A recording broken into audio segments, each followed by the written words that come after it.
आपको पता है कि भारत की असली ताकत क्या है?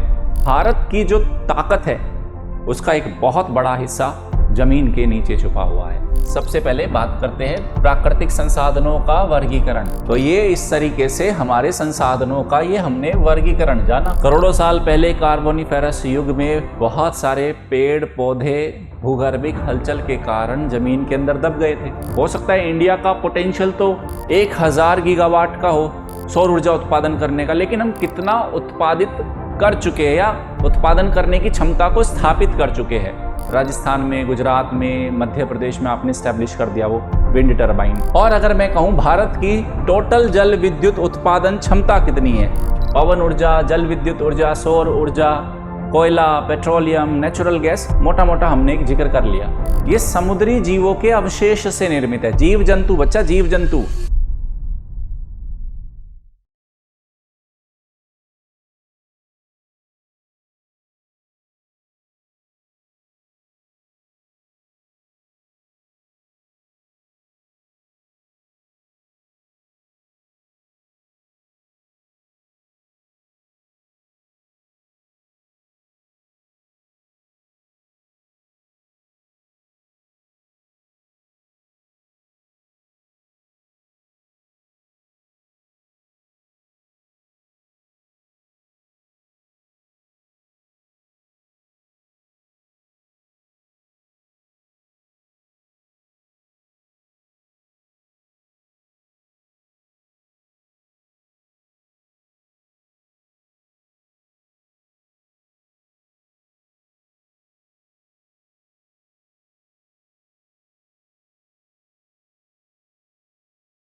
Hello student, PW only IAS के यूट्यूब चैनल पे मैं नवीन तंवर आप सभी का स्वागत करता हूं।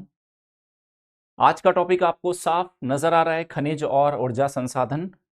बस आगे बढ़ने से पहले मैं आपसे कुछ बेसिक बात पूछना चाहूंगा कि क्या आपको पता है कि भारत की असली ताकत क्या है? हो सकता है आप में से बहुत सारे बच्चों का जवाब ये हो कि हमारे पास दुनिया की सबसे बड़ी युवा आबादी है, एक स्किल्ड पॉपुलेशन है, शिक्षित लोग हैं यहाँ के। लेकिन इसके साथ साथ मैं इसमें एक बात और जोड़ूंगा कि भारत की जो ताकत है उसका एक बहुत बड़ा हिस्सा जमीन के नीचे छुपा हुआ है। जी हां, कोयले की खान से लेकर लौह अयस्क की खदानों तक, वहीं बोकारो स्टील से लेकर मुंबई हाई के तेल तक, भारत की अर्थव्यवस्था की रीढ़ है हमारे खनिज और ऊर्जा संसाधन। संसाधन क्या होते हैं ये जानना जरूरी है, लेकिन उसके साथ साथ ये भी जानना जरूरी है कि संसाधनों का वर्गीकरण किस आधार पे होता है, कहां मिलते हैं, इनकी प्रॉपर्टी क्या है। और भारत अगर भविष्य में एक वर्ल्ड पावर बनना चाहता है तो वर्ल्ड पावर बनने का जो रास्ता है वो हमारी मिनरल और एनर्जी सिक्योरिटी पर टिका हुआ है। तो आज की इस क्लास में हम भारत के खनिज और ऊर्जा संसाधनों पर बात करेंगे बच्चों। तो सेशन को मैं आगे बढ़ाता हूं और पूरी क्लास लगभग मैं लिख के ही पढ़ाऊंगा आप लोगों को, तो तसल्ली से समझदारी से पढ़ेंगे, आराम से पढ़ेंगे, इत्मीनान से पढ़ेंगे, किसी भी तरह की हमें कोई जल्दबाजी नहीं है। बहुत तसल्ली से मैं आपको ये पूरा टॉपिक समझाने वाला हूं। सबसे पहले इंपॉर्टेंट पॉइंट ये है कि संसाधन होते क्या है, रिसोर्स क्या होते हैं बच्चा, व्हाट इज रिसोर्स, क्या होते हैं संसाधन। हम बोलते ना ये संसाधन है भाई, तो संसाधन या मैं कहूं और ज्यादा रिफाइन कहूं नेचुरल रिसोर्सेज क्या होते हैं, प्राकृतिक संसाधन क्या होते हैं। चलो ऐसे लिखते हैं, प्राकृतिक संसाधन क्या होते हैं। प्राकृतिक संसाधन, प्राकृतिक संसाधन क्या होते हैं, सिंपल सी बात है, ऐसे संसाधन या ऐसे पदार्थ जो हमें पर्यावरण से और प्रकृति से प्राप्त होते हैं वो मानवीय जरूरतों को पूरा करते हैं या इंसानी उपयोग में आते हैं। ओके, तो इसको अगर मुझे डिफाइन करना होगा तो प्राकृतिक संसाधन वे पदार्थ या वस्तुएं जो प्रकृति या पर्यावरण से प्राप्त होते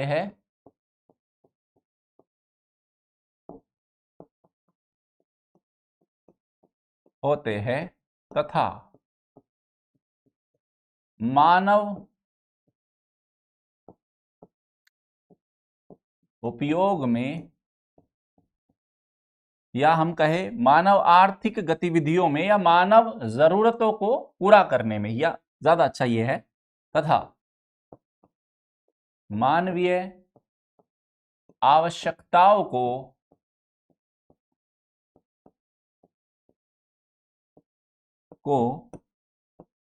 पूरा करने में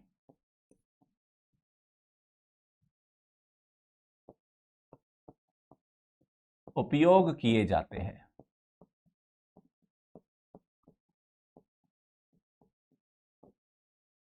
ये लो, आगे बात समझ में, ये प्राकृतिक संसाधन है बच्चा, these are natural resources.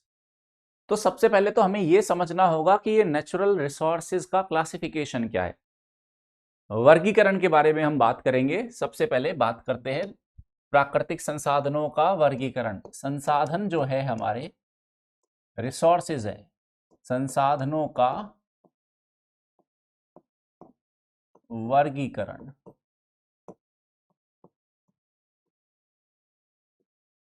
Okay, संसाधनों को हम कैसे क्लासिफाई करते हैं, तो संसाधनों को बच्चा हम तीन तरीके से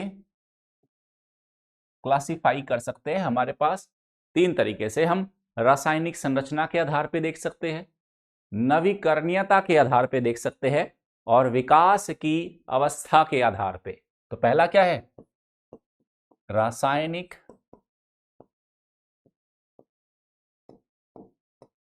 संरचना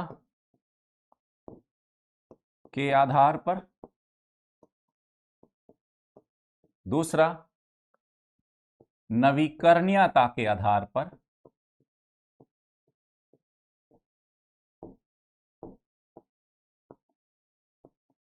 और तीसरा है बच्चा विकास की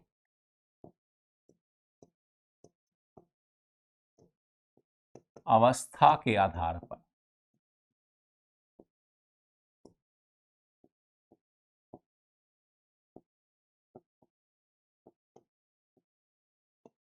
तीन प्रकार के हमारा वर्गीकरण है। तो रासायनिक संरचना के आधार पर संसाधन कैसे होते हैं, जरा सोचे। आपने नाम सुना होगा बच्चा धात्विक संसाधन,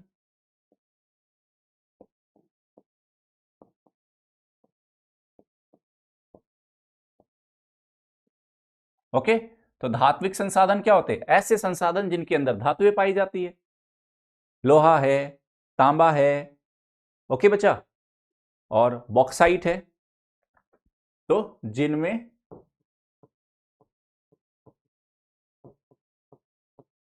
धातुएं पाई जाती है। उदाहरण में जैसे लिख लो बच्चा, लोहो अयस्क है, तांबा है, बॉक्साइट है, ये लो, ये हमारे क्या हो गए? आदि। और भी बहुत सारे धात्विक संसाधन। सेकंड क्या है हमारे? अधात्विक संसाधन। अधात्विक संसाधन जिनमें धातुएं नहीं पाई जाती,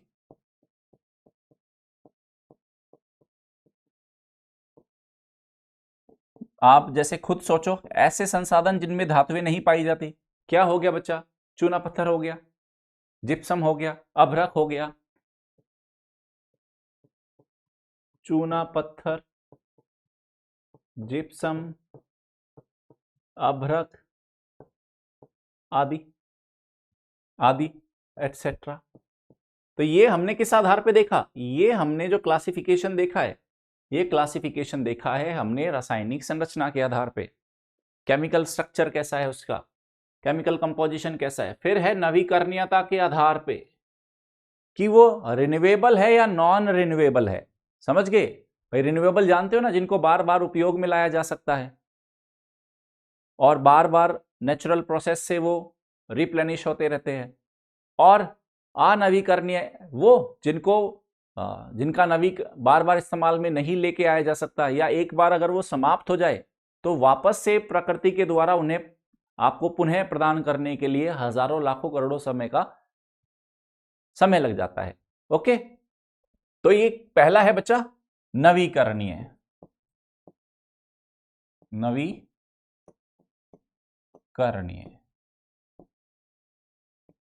नवीकरणीय संसाधन है। ये नवीकरणीय संसाधन क्या होते हैं? वो जिन्हें प्रकृति चक्रों के द्वारा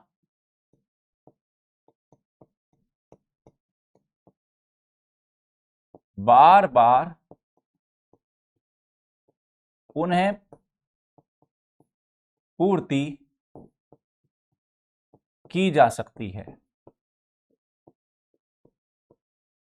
उदाहरण देख लो, जैसे सौर ऊर्जा है बच्चा, पवन ऊर्जा है, ये चलते ही रहेंगे बच्चा, बार बार नेचुरली आपको अवेलेबल होते रहेंगे। आज सूरज छिप गया, कल सुबह फिर निकल आएगा। पवनें आज चल रही है, कभी मंद हो जाएगी, वापस से चलना शुरू कर देगी। सेकंड क्या है बच्चा? अनवीकरणीय संसाधन। अनवीकरणीय संसाधन।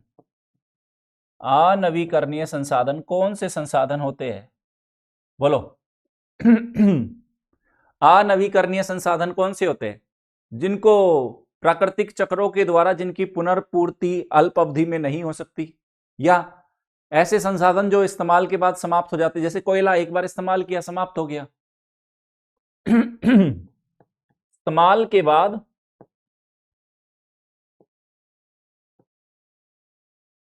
समाप्त। सेकंड, इसकी विशेषता क्या है? प्राकृतिक चक्रों द्वारा इनकी पुनर्पूर्ति में हजारों लाखों वर्ष लग जाते हैं। प्राकृतिक चक्रों द्वारा पुनः पूर्ति में हजारों लाखों वर्ष लगते हैं।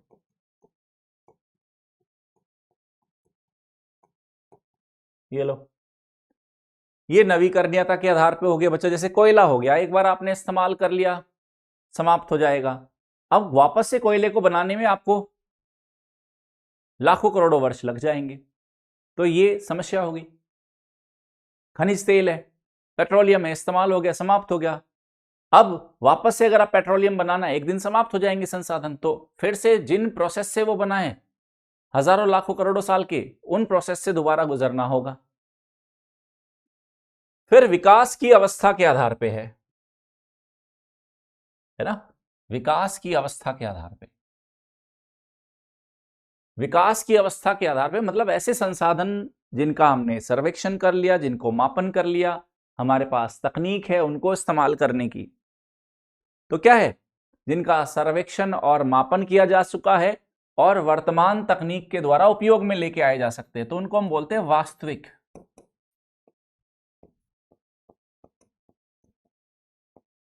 वास्तविक संसाधन कौन से है, जिनका मापन हो चुका है, सर्वेक्षण हो चुका है और उपलब्ध तकनीक के द्वारा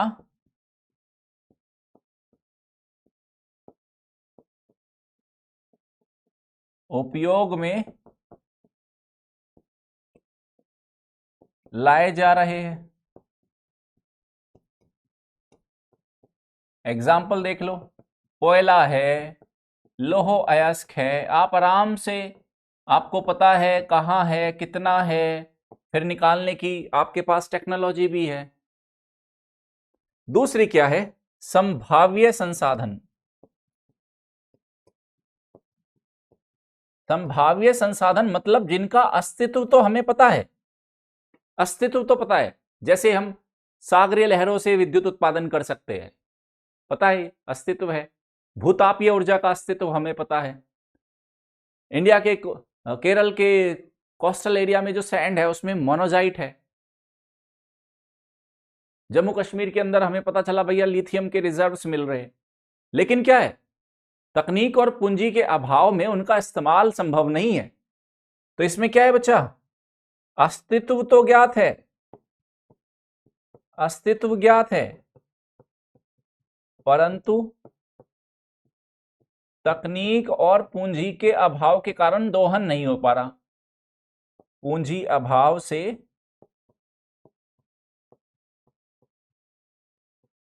दोहन नहीं हो पा रहा। कौन से ऐसे संसाधन बताओ, मैंने आपको एग्जांपल दिया, भूतापीय ऊर्जा है बच्चा, भूतापीय ऊर्जा।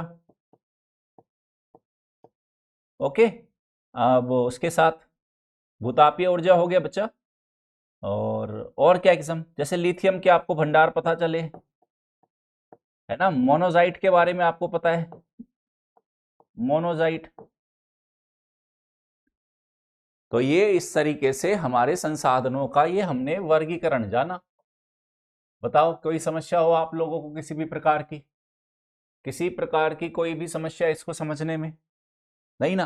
तो ये मोटा मोटा तो हमारे संसाधनों का क्लासिफिकेशन हो गया बच्चा। ये अपने को समझ में आना चाहिए। मुख्य परीक्षा में भी प्रश्न आ सकता है, प्रारंभिक परीक्षा में भी प्रश्न आ सकता है। तो अब बात करते हैं सबसे पहले भारत के ऊर्जा संसाधनों पे बच्चा, है ना। ऊर्जा संसाधन, इंडिया के ऊर्जा संसाधन पे बात करते हैं। ऊर्जा संसाधन, ऊर्जा संसाधन भी दो तरह के हैं बच्चा। ऊर्जा संसाधनों को हम दो कैटेगरी में डिवाइड करेंगे, दो कैटेगरी में, है ना, अनवीकरणीय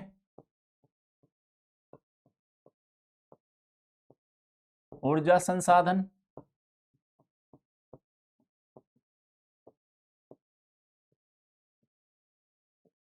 इधर है नवीकरणीय ऊर्जा संसाधन।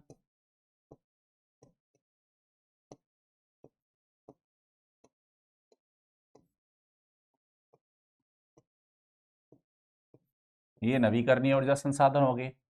अनवीकरणीय ऊर्जा संसाधन के अंदर जैसे क्या हो गया, इसके अंदर हो गया आपका कोयला है, इसके बारे में जानेंगे हम। पेट्रोलियम है,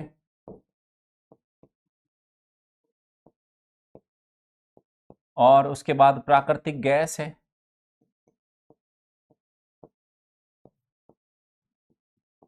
आदि।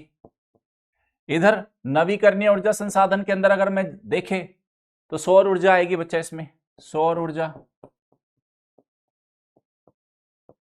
सेकंड पवन ऊर्जा,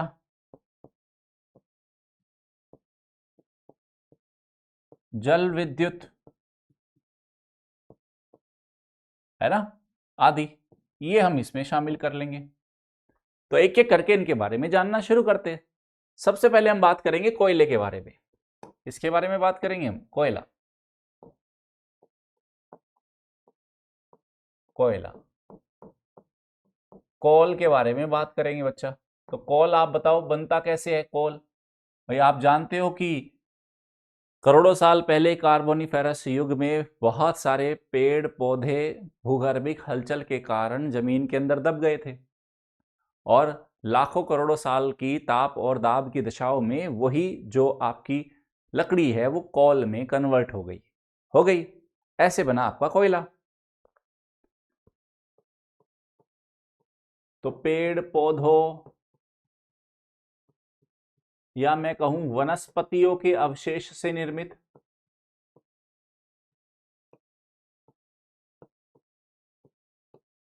के अवशेष फाइनली क्या हुआ, लाखों करोड़ों वर्षों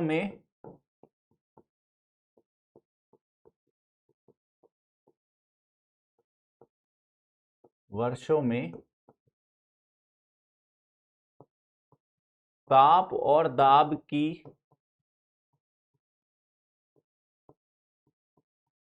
दशाओं में, या मैं कहूं रासायनिक दशाओं के कारण या रासायनिक अभिक्रियाओं के कारण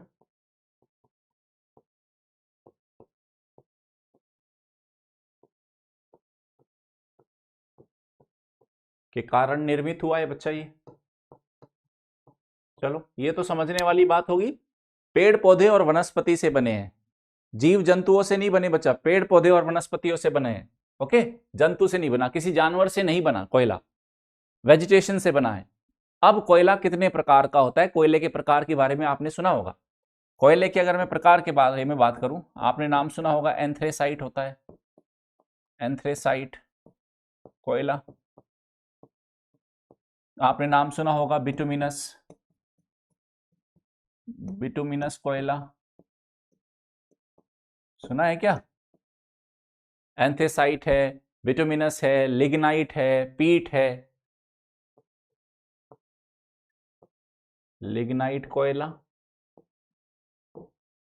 और ये है पीट कोयला। ये कोयले के आपके प्रकार है जो आपने अवश्य सुने होंगे।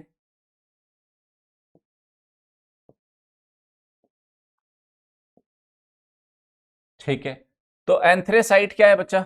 सबसे बेहतर और सबसे या सर्वश्रेष्ठ गुणवत्ता वाला कोयला है बच्चा।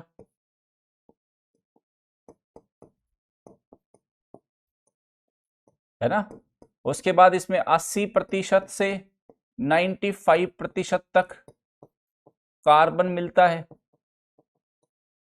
ओके, उच्च ऊष्मा की मात्रा, है ना,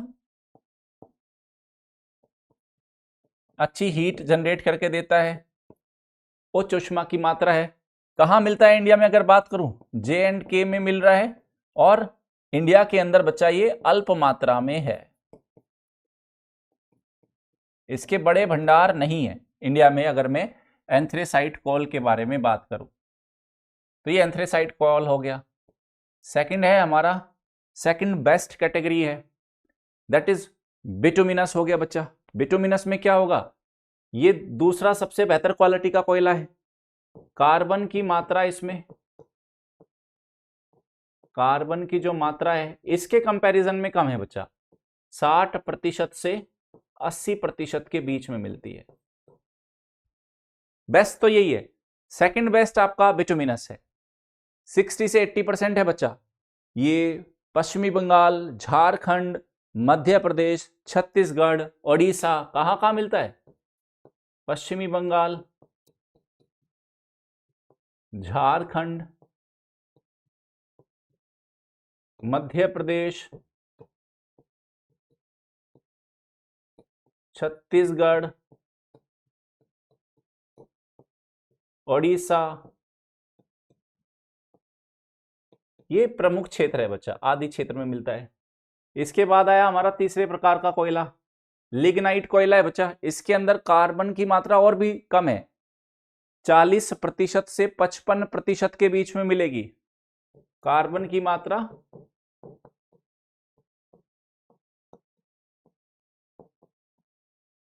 %40 से 55% ये है बच्चा।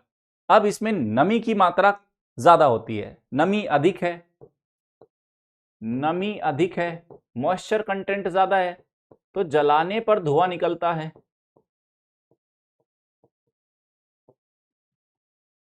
धुआं निकलता है। ये वाला कोयला है, कौन सा? ये लिग्नाइट कोल है। ये लिग्नाइट कोल हमारा कहां पे मिलता है? ये राजस्थान में मिल रहा है, तमिलनाडु में मिलता है। ये राजस्थान, तमिलनाडु आदि में मिलता है बच्चा। ये फोर्थ क्वालिटी और जो सबसे लोएस्ट क्वालिटी का कोयला है दैट इज पीट कोयला। ये बेसिकली हमें पता है लकड़ी से कोयला बना, तो ये कहते हैं लकड़ी से कोयला बनने का जो स्टेजेस है उसमें ये फर्स्ट स्टेज पे है। ओके, तो ये क्या है? लकड़ी से, अच्छा, कार्बन की मात्रा 40% से कम है, कार्बन की मात्रा 40% से कम है, और ये लकड़ी से कोयला बनने का शुरुआती चरण है।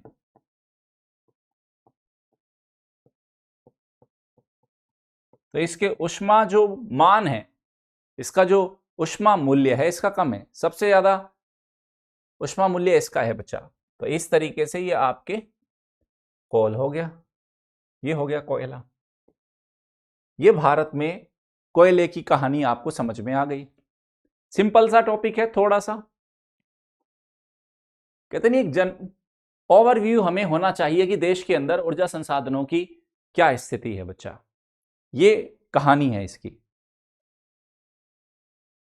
आगे चले तो कोयले की बात हो गई, कोयले के बाद आते हैं, बात करते हैं हम पेट्रोलियम की। कोयले के बाद किसकी बात करते हैं हम? पेट्रोलियम। ऊर्जा संसाधनों में दूसरा है बच्चा पेट्रोलियम। अब जैसे कोयला तो कैसे बना था? कोयला बना था पेड़ पौधों और वनस्पतियों के जमीन के नीचे दबने से। पेट्रोलियम कैसे बना? ये समुद्री जीवों के अवशेष से निर्मित है। जीव जंतु बच्चा, जीव जंतु, वेजिटेशन की बात नहीं कर रहे, वनस्पति की बात नहीं कर रहे, मछली होगी या बाकी जो समुद्री जीव है। तो समुद्री जीवों के क्या हो गया बच्चा? चट्टानों के नीचे दबने से इनके ऊपर भी ताप और दाब की दशाओं में लाखों करोड़ों वर्षों में बहुत सारे चेंजेस आए और फाइनली आपका पेट्रोलियम बन गया। ठीक है, तो कैसे बना ये? समुद्री जीवों के अवशेष से, समुद्री जीवों के अवशेष से निर्मित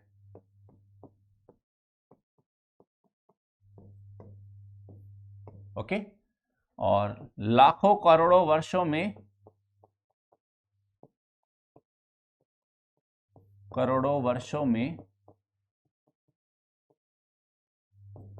ताप व दाब की दशाओं में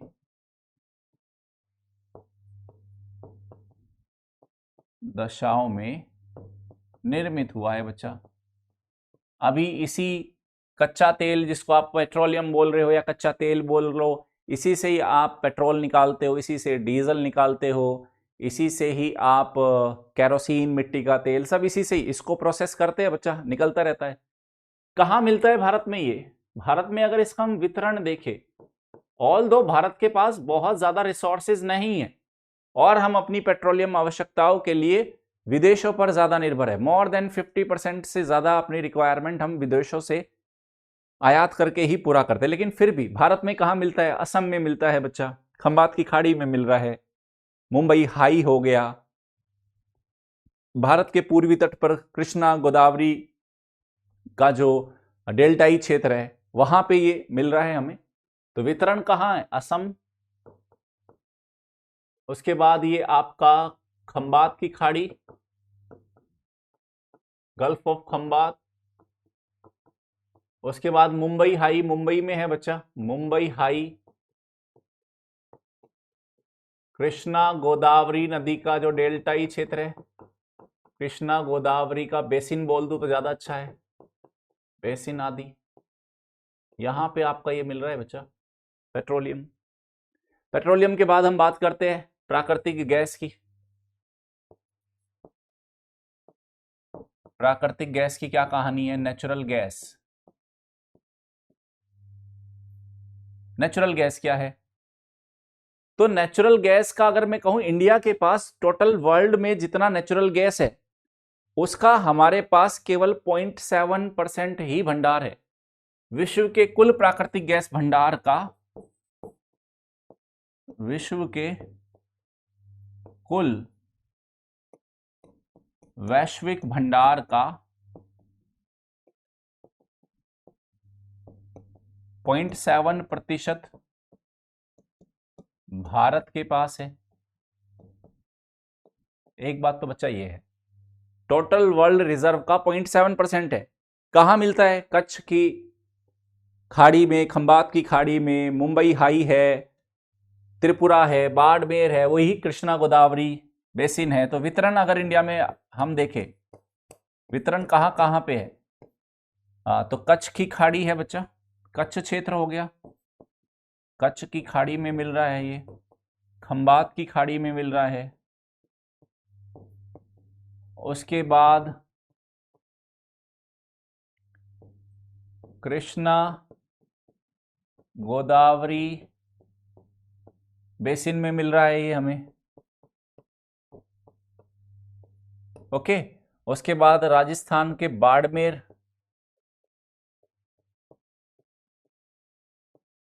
नॉर्थ ईस्ट में त्रिपुरा भी है बच्चा, त्रिपुरा आदि, ये क्षेत्र है हमारे प्राकृतिक गैस के।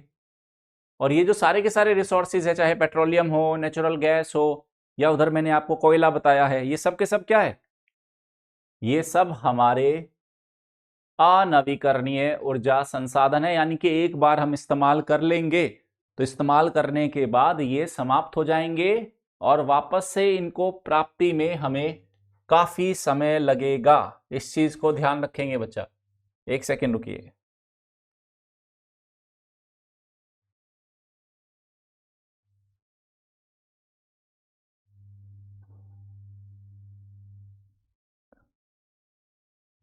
चलो, उसके बाद आ गया नवीकरणीय ऊर्जा संसाधन। नवीकरणीय ऊर्जा संसाधन की बात करेंगे। नवीकरणीय की तो हो गई। नवीकरणीय ऊर्जा संसाधन, नवीकरणीय ऊर्जा संसाधन का मतलब जिन्हें हम बार बार इस्तेमाल में ले सकते हैं। नवीकरणीय ऊर्जा संसाधन, जैसे अगर मैं सबसे पहले बात करूं सौर ऊर्जा की, सौर ऊर्जा यहीं पे लिखते हैं। सौर ऊर्जा की अगर मैं बात करूं, solar energy,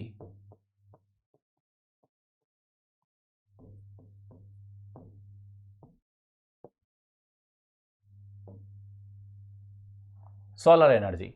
okay, solar energy क्या है? जो सूर्य से सोलर रेडिएशन आ रहा है बच्चा, उसी का हमने सोलर पैनल लगा के या और भी हमारे पास जो भी तकनीक है उसका इस्तेमाल करके हमने उस सौर ऊर्जा का इस्तेमाल विद्युत उत्पादन में किया। तो अगर मैं कहूं साल 2025 के अंदर, अभी हम दिसंबर के अंदर है, नवंबर दिसंबर तक हम भारत की कुल सौर ऊर्जा संस्थापित क्षमता की बात करें तो लगभग 132 गीगावाट है।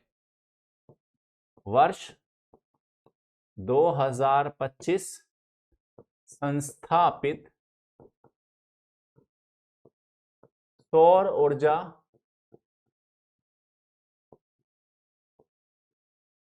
क्षमता ये है 132 गीगावाट के, लगभग 132 गीगावाट। संस्थापित क्षमता क्या है बच्चा? संस्थापित समझो बच्चा, संस्थापित सौर ऊर्जा क्षमता क्या है? संस्थापित मतलब इतना तो हमने स्थापित कर दिया। देखो वैसे तो इंडिया एक ट्रॉपिकल रीजन में पड़ने वाली कंट्री है, हो सकता है इंडिया का पोटेंशियल तो 1000 गीगावाट का हो सौर ऊर्जा उत्पादन करने का, लेकिन हम कितना उत्पादित कर चुके हैं या उत्पादन करने की क्षमता को स्थापित कर चुके हैं। तो ये एक होता है संभाव्य क्षमता, एक होती है संस्थापित। तो संस्थापित हमारी 132 गीगावाट की है, नवंबर पिछले महीने का डेटा है। अब इंडिया उपयुक्त क्यों है बच्चा सौर ऊर्जा के लिए? इंडिया का है ना आदर्श दशाएं क्या है हमारे पास? आदर्श दशाएं क्या है बच्चा हमारे पास? आदर्श दशाएं क्या है? आदर्श दशाओं में सबसे पहले हम बच्चा, हमारी लोकेशन है उष्ण कटिबंधीय देश है भारत एक भैया, 8 डिग्री 4 मिनट नॉर्थ से 37 डिग्री 6 मिनट नॉर्थ के बीच में हमारा अक्षांश स्थिति है। हमें जो ऊष्मा की सौर विकिरण की प्राप्ति लगभग साल भर होती है, ग्रीष्म काल में अधिक होती है, शीतकाल में मान लेंगे थोड़ा कम है बच्चा। तो हमारे पास क्या है इस स्थिति के कारण बच्चा? प्रचुर सौर विकिरण की प्राप्ति होती है।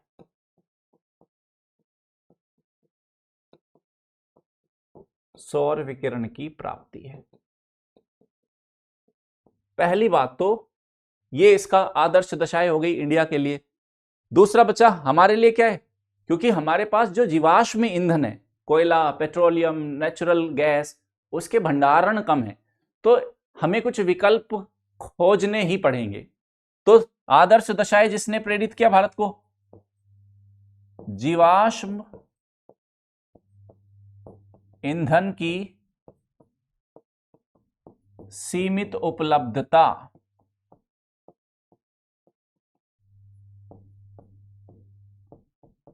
फलस्वरूप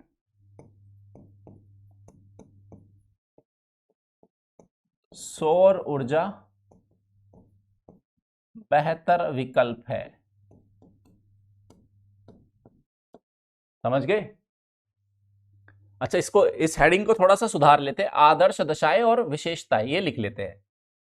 आदर्श दशाएं, दो हेडिंग एक साथ मिक्स कर लेते हैं, सॉरी। आदर्श दशाएं और दूसरी विशेषताएं क्या है इसकी? विशेषताएं। तीसरा लिखते हैं, बताओ तीसरा क्या है बच्चा? इसमें कम ग्रीन हाउस गैस का एमिशन होगा, है ना? ग्रीन हाउस गैस के उत्सर्जन में कमी, ग्रीन हाउस गैसेस के उत्सर्जन में कमी,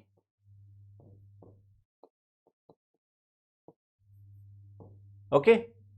चौथी इसकी खास विशेषता क्या है? चौथी खास विशेषता बच्चा, जब ये भारत को ऊर्जा सुरक्षा प्राप्त करने में मदद करेगा। ऊर्जा सुरक्षा प्राप्ति में मदद, हम विदेशों पर निर्भर नहीं रहेंगे अपनी विद्युत के लिए, अपनी एनर्जी सिक्योरिटी के लिए। और क्या है? तो जब ये एक नया सेक्टर ग्रो हो रहा है बच्चा, यहां रोजगार के नए अवसर पैदा होंगे, रोजगार के नवीन अवसर मिलेंगे आपको आदि, ठीक है। अब हालांकि इसके कुछ नेगेटिव इंपैक्ट भी है बच्चा। नेगेटिव इंपैक्ट कैसे अगर मैं कहूं? नेगेटिव इंपैक्ट ऐसा है, बड़ी मात्रा में आपको जमीनें रिक्वायर्ड होगी, सोलर पैनल लगाओगे तो उसके लिए क्या हो गया? फूड, मतलब उस जमीन के ऊपर फूड प्रोडक्शन करे या उस जमीन के ऊपर सोलर पैनल एस्टेब्लिश करे, तो फूड वर्सेस एनर्जी हो जाएगा। सेकंड क्या है? सेकंड बच्चा दूसरा, इनका जो सौर ऊर्जा वाला जो पैनल है, इनको भी साफ सफाई करना पड़ेगा बार बार पैनल को, उसमें भी वाटर कंजप्शन होगा, तो वो भी बहुत सारे इश्यूज है हमारे सामने। तो लेकिन वो मेंस वाले मुद्दे हैं, अभी तो हम सिर्फ भारत के ऊर्जा संसाधनों की बात कर रहे हैं, उनका क्रिटिकल इवैल्यूएशन नहीं कर रहे। बस इस चीज को याद रखना। कुछ मुद्दे क्या है मुख्य परीक्षा के टाइम पे टैकल किए जाएंगे। अभी के लिए तो हम क्या कर रहे हैं, अभी के लिए तो बस हम जान रहे हैं कि सौर ऊर्जा के लिए इंडिया आइडियल कंट्री क्यों है, हमारा कितना पोटेंशियल है, कितना हमने सौर ऊर्जा को स्थापित कर दिया। तो सौर ऊर्जा की बात होगी। सौर ऊर्जा के बाद बच्चा आते हैं पवन ऊर्जा। पवन ऊर्जा, विंड एनर्जी जिसको आप बोलते हो। अब अगेन बच्चा, भारत का जो लोकेशन है, इस तरह की लोकेशन में है, व्यापारिक पवनों का प्रभाव भी हमारे ऊपर रहता है। और भारत की एक बड़ी तट रेखा है बच्चा, 11,098 किलोमीटर लंबी हमारे पास एक कोस्ट लाइन है। कोस्टल एरिया पे अगर आपने क्लाइमेटोलॉजी पढ़ा होगा कि जो पवन गति समुद्री क्षेत्रों में अधिक होती है। क्यों? क्योंकि समुद्र के ऊपर आप जानते हो घर्षण बल स्थल की तुलना में कम होता है, तो स्ट्रांग होती है वहां पे विंड्स। तो भारत में अगर हम पवन ऊर्जा की क्षमता को देखें तो दो कैटेगरी में हम उसको डिवाइड कर सकते हैं, अप तटीय पवन ऊर्जा क्षमता और भारत के जो मुख्य भूमि पर जो स्थापित किए हैं, जैसे राजस्थान में, गुजरात में, मध्य प्रदेश में आपने स्टैब्लिश कर दिया वो विंड टर्बाइन। एक तो जमीन मेन लैंड के ऊपर एस्टेब्लिश किया, एक किया है हमने कोस्टल एरिया पे। तो कोस्टल एरिया वाले की ज्यादा पोटेंशियल है। तो हमारे पास एक लंबी तट रेखा है बच्चा, क्या है?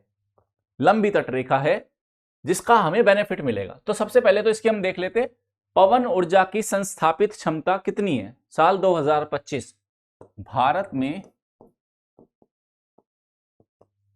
पवन ऊर्जा की कुल संस्थापित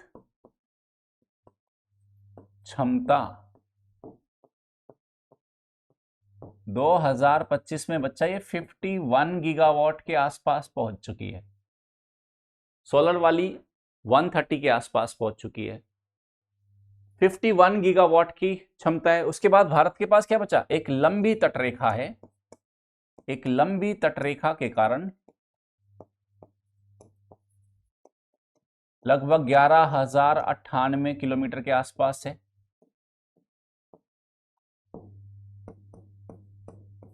अप तटीय पवन ऊर्जा की भरपूर संभावनाएं हैं बच्चा, भरपूर संभावनाएं हैं।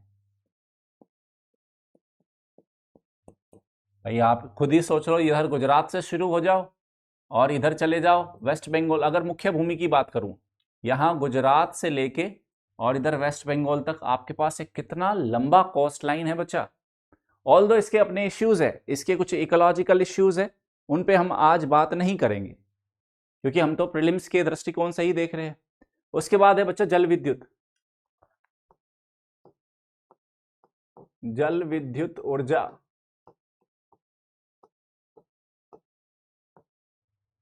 हाइड्रो इलेक्ट्रिसिटी पावर क्या है भाई? आप जानते हो हिमालय की सदानीरा नदियां देख लो या प्रायद्वीपीय भारत की सीजनल रिवर्स देख लो, भारत के पास विशाल मात्रा में समुद्री जलीय संसाधन है।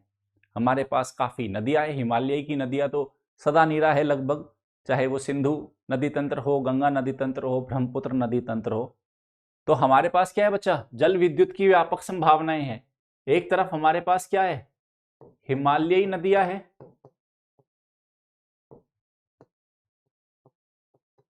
और दूसरी तरफ हमारे पास प्रायद्वीपीय नदी तंत्र है बच्चा।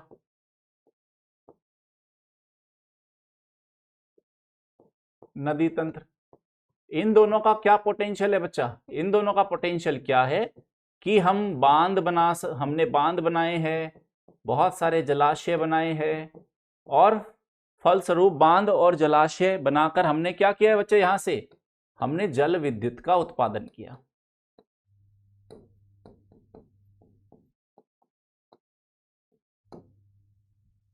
और अगर मैं कहूं भारत की टोटल जल विद्युत उत्पादन क्षमता कितनी है? जल विद्युत उत्पादन क्षमता है बच्चा हमारी लगभग 50 गीगावाट के पास है।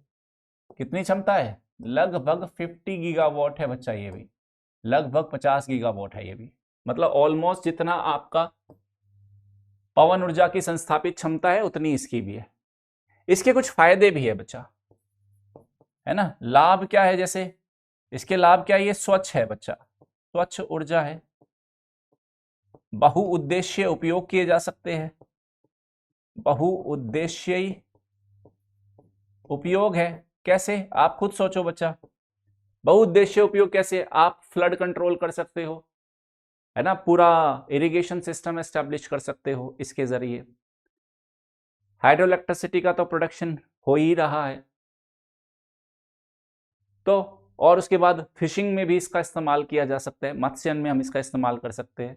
इस क्षेत्र में अलग नए रोजगार भी है इसके हिसाब से, लेकिन इसके कुछ नुकसान भी है इससे जुड़े हुए। जल विद्युत के जो नुकसान जो सर्वविदित है, पहला विस्थापन और सामाजिक मुद्दे है। विस्थापन सामाजिक मुद्दे कैसे बच्चा, जो जहां पे ये जलाशय बनाए जाएंगे, नदियों के जल को रोका जाएगा, काफी मात्रा में जंगल एरिया को, जमीन के एरिया को एक्वायर करना पड़ेगा, लोगों को वहां से डिस्प्लेस करना पड़ेगा। तो क्या हुआ, इससे उस क्षेत्र का एनवायरमेंट एंड इकोलॉजी पे भी नुकसान है और वहां की लोकल कम्युनिटी को भी। सेकंड क्या है, पर्यावरणीय समस्याएं। वो जंगल जहां पे आपने जलाशय बनाया, वो बहुत सारे जीवों का आवास स्थल था, जैव विविधता का भी क्षरण हुआ है या नहीं। बड़ी पूंजी लागत है, अवसादीकरण की समस्या है, अवसादीकरण की समस्या, नदियां अपने साथ अवसाद लेके आ रही है, अवसादों को जलाशय में डिपॉजिट करना शुरू कर देते हैं, तो जलाशय भरने लगते हैं, फिर उसकी सफाई करो, अवसादीकरण की समस्या। और अगर हम हिमालयी नदियां तो मान लेते सदा नहीं रहा है, लेकिन प्रायद्वीपीय भारत की नदियां तो क्या है, मौसमी है, तो क्या है, मौसमी जल प्रवाह भी है एक बड़ी समस्या, मौसमी जल प्रवाह। जबकि हमारी पूंजी लागत बहुत ज्यादा है, पूंजी लागत अधिक है। तो जैसे बहुत सारी रिपोर्ट्स आपने करंट अफेयर में पढ़ी होगी कि हिमालय के ग्लेशियर 21वीं शताब्दी के अंत तक बहुत सारे ग्लेशियर्स तो समाप्ति हो जाएंगे, तो साल भर जल ही नहीं रहेगा। तो ये जो हाइड्रो इलेक्ट्रिसिटी प्रोजेक्ट है, ये कोई दूर का कोई मतलब इनका उतना पोटेंशियल नहीं नजर आ रहा। दैट्स वाई एक ये भी आइडिया आ रहा है कि आप बड़े जल विद्युत परियोजनाओं को एस्टेब्लिश मत करो, छोटे जल विद्युत परियोजनाओं का एस्टेब्लिश करो। छोटे के डबल बेनिफिट है, मतलब आपको बड़े बड़े स्ट्रक्चर नहीं बनाने पड़ेंगे, बहुत ज्यादा इन्वेस्टमेंट नहीं करना पड़ेगा, पर्यावरण के साथ बहुत ज्यादा छेड़खानी नहीं करनी पड़ेगी। बड़े वालों में आपको जमीन के मुद्दे है, पर्यावरण के मुद्दे, जैव विविधता के मुद्दे, और फिर उनका रख रखाव है, और हजारों करोड़ रुपए खर्च करने के बाद फ्यूचर भी उतना अच्छा नहीं है इन प्रोजेक्ट्स का। तो ये सारी बातें किसकी होगी बच्चा, ये सारी बातें हुई हमारी, ये किसकी बातें हुई, हमारी ऊर्जा संसाधनों पे तो हमने बात कर ली। तो ऊर्जा संसाधन मोटे मोटे मैंने आपको सारे बता दिए, पवन ऊर्जा, जल विद्युत ऊर्जा, सौर ऊर्जा, कोयला, पेट्रोलियम, नेचुरल गैस, मोटा मोटा हमने एक जिक्र कर लिया। इसके बाद अगर मैं आपसे बात करता हूं धात्विक और अधात्विक खनिज की, खनिजों पे भी आ जाते हैं बच्चे थोड़ा सा, और खनिज वाला टॉपिक भी है ना, धात्विक अधात्विक खनिज।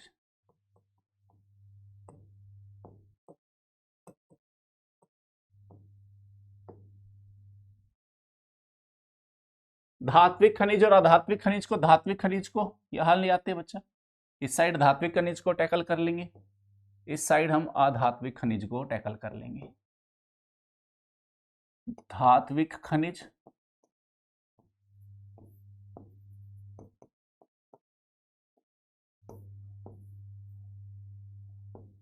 यहां है अधात्विक खनिज।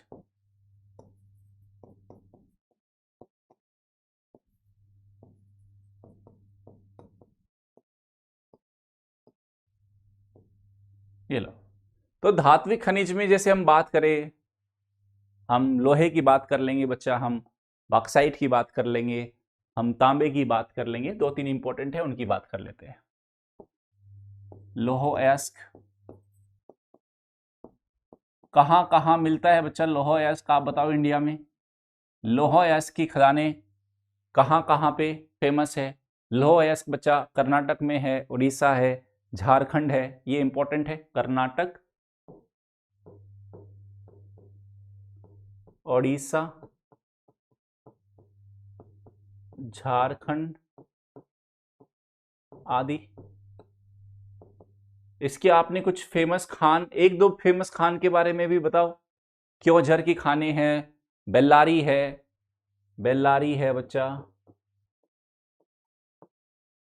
क्योंझर हो गया, एक दो नाम याद रखो बस, आदि। ये आपका लोहा एस का हो गया। लोहा एस के बाद अगर मैं किसकी बात करूं बच्चा, बॉक्साइट की। बॉक्साइट के बारे में बताओ, सोचो बॉक्साइट की कहानी क्या है। बॉक्साइट हमें कहाँ कहाँ मिल रहा है, बोलो। उड़ीसा का कोरापुट हो गया, छत्तीसगढ़ है, महाराष्ट्र है। ओडिशा का कोरापुट फेमस है।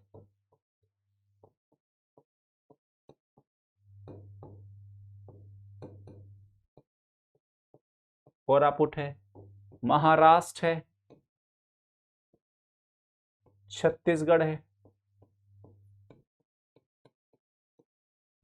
आदि हो गया। तांबा देख लो, इंपॉर्टेंट मिनरल है बच्चा, तांबा, कॉपर है। राजस्थान का खेतड़ी आपने सुना ही होगा। राजस्थान में खेतड़ी तो काफी एनसीईआरटीज वगैरह में भी सब जगह जिक्र है। खेतड़ी हो गया। झारखंड का सिंहभूम है। मध्य प्रदेश का मलजखंड है। सिंहभूम, मलजखंड, ये झारखंड हो गया, ये मध्य प्रदेश हो गया। अब थोड़ा इसी टाइप का है बच्चा, जैसा टॉपिक है उसको फैक्चुअल हिसाब से तैयार करेंगे। कुछ ये हमारे धात्विक खनिज के बारे में बात कर ली हमने। अधात्विक खनिज में जैसे आप कर लो, चूना पत्थर की बात कर लो। चूना पत्थर हो गया, अभ्रक हो गया, फॉस्फेट सल्फर हो गया। चूना पत्थर, चूना पत्थर का इस्तेमाल आप बताओ। लाइमस्टोन का इस्तेमाल किस में करते हैं बच्चा, सीमेंट इंडस्ट्री में करते हैं, सीमेंट उद्योग में इस्तेमाल।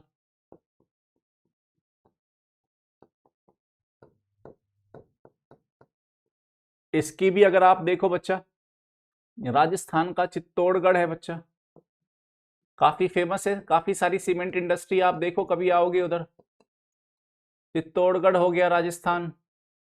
उसके साथ मध्य प्रदेश का सतना और तमिलनाडु का अरियालूर। मध्य प्रदेश सतना,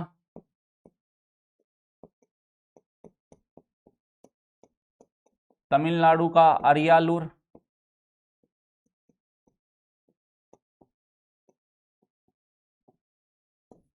आदि ऐसे। फिर अभ्रक का नाम सुना होगा आपने, माइका बोलते हैं जिसको, अभ्रक। अभ्रक बता क्या है, ये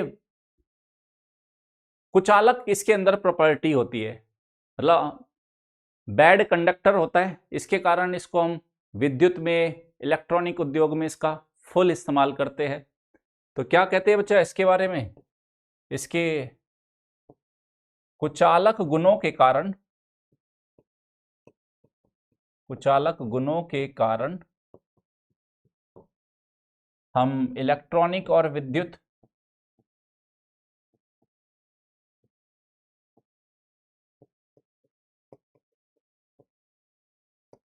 में उपयोग करते हैं इसको। इसकी अगर कुछ एक दो फेमस क्षेत्रों के बारे में बात करेंगे तो ये होगा बच्चा आंध्र प्रदेश का नेल्लोर, उसके साथ झारखंड का कोडरमा और गिरिडीह। कोडरमा, गिरिडीह, ये तो झारखंड हो गया। आंध्र प्रदेश का नेल्लोर हो गया, ये नेल्लोर हो गया बच्चा। फिर जैसे आपका आ गया बच्चा फॉस्फेट हो गया, सल्फर हो गया, इसके भी आपके पास भंडार है। फॉस्फेट, सल्फर, तो इस फॉस्फेट सल्फर का बेसिकली कहां बचा, हम उर्वरक इंडस्ट्रीज में इनका इस्तेमाल करते हैं, उर्वरक उद्योग में उपयोग, आदि ये कर सकते हो आप। तो इस तरीके से मोटा मोटा हमने मिनरल्स की बात कर सकते हैं हमने इस तरीके से बात किसकी की बच्चा, मैं आपको वापस से दिखा देता हूं ताकि आपका एक क्विक रिवीजन भी हो जाए। छोटा सा प्यारा सा ही टॉपिक था बच्चा ये। तो हमने बात की खनिज और ऊर्जा संसाधन क्या होते हैं, खनिज संसाधन या प्राकृतिक संसाधन क्या है, वे पदार्थ वस्तुएं जो प्राकृतिक या पर्यावरण से प्राप्त होती है तथा मानवीय आवश्यकताओं को पूरा करने में उपयोग किए जाते हैं। कितने वर्गीकरण देखा, रासायनिक संरचना के आधार पर धात्विक, अधात्विक, नवीकरण के आधार पर नवीकरणीय संसाधन, अनवीकरणीय संसाधन, विकास की अवस्था यानी कि डेवलपमेंट के किस फेज पे है, वास्तविक संसाधन और संभाव्य संसाधन। ऊर्जा संसाधनों में फिर हम कोयला, पेट्रोलियम, प्राकृतिक गैस, सौर ऊर्जा, पवन ऊर्जा, जल विद्युत, ये मेजर है, इसकी बात की हमने। ऑल दो जैसे आप न्यूक्लियर एनर्जी की बात करोगे बहुत कम पोटेंशियल है बच्चा, बायोमास एनर्जी भी उतने स्केल पे इस्तेमाल नहीं हो रही, वो जितना करंट अफेयर में आपको उसका डेटा मिल जाए उस हिसाब से उसको तैयार कर लेना। कोयले की बात करी, एंथ्रेसाइट है, बिटुमिनस है, लिग्नाइट है, पीट कोयला हो गया। पेट्रोलियम की बात करी, नेचुरल गैस की हमने बात करी, सौर ऊर्जा की हमने बात करी, हमने पवन ऊर्जा की, जल विद्युत ऊर्जा की बात करी, और लास्ट में हमने धात्विक और अधात्विक खनिजों की भी हमने बात कर दी। तो इस प्रकार से ये हमारा खनिज वाला टॉपिक भी कंप्लीट हो गया है। उम्मीद करता हूँ आपको कोई इसमें खास दिक्कत नहीं आई होगी, और ये आपके एनर्जी और मिनरल रिसोर्सेज आपकी इकोनॉमिक एक्टिविटी का बैकबोन की तरह काम करते हैं। तो मैंने कहा था ना कि सिर्फ कोई देश कितना ताकतवर है सिर्फ ह्यूमन रिसोर्सेज से तय नहीं होगा, उसके पास नेचुरल रिसोर्सेज भी हो जाए तो सोने पे सुहागा जैसा है। ऑल दो दुनिया के बहुत सारे ऐसे भी देश हैं जिनके पास नेचुरल रिसोर्सेज नहीं थे, लेकिन उन्होंने अपने ह्यूमन रिसोर्सेज के बल पे अपने आप को विकसित देश के दर्जे में शामिल भी कराया है। मैं चाहूँगा कि अगर आपको ऐसे किसी देश का नाम पता है तो आप मुझे कमेंट सेक्शन में ज़रूर बताएं कि सर देखो ये वो देश है, नेचुरल रिसोर्सेज बहुत ज़्यादा नहीं है, उनके पास बहुत सारे नेचुरल इनफैक्ट डिजास्टर्स है, नेचुरल रिसोर्सेज की तुलना में नेचुरल डिजास्टर्स बहुत ज़्यादा है, लेकिन फिर भी उन्होंने ह्यूमन रिसोर्स के बल पे दुनिया को दिखाया है कि वो विकसित देश है, और उन्होंने अपने ह्यूमन रिसोर्स का बहुत ही बेहतरीन और शानदार इस्तेमाल किया है। आज के लिए इतना ही, एक और सेशन में मिलूंगा बच्चा, बाय बाय, टेक केयर।